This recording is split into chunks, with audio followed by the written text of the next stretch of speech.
I can't find anything. No encuentro nada. This is a three-word phrase. No, meaning not or can't, and in this context, it makes this a negative phrase. Encuentro.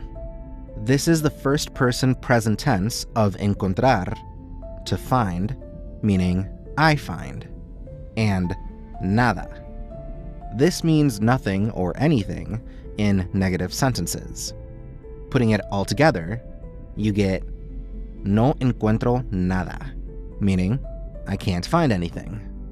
Now let's hear it in a sentence. Estoy buscando nuevo trabajo, pero no encuentro nada. ¿Dónde has buscado? En todas partes, pero parece que nadie está contratando. No te rindas. Algo aparecerá. Again, the phrase is, no encuentro nada. I can't find anything. Let me know in the comment section below.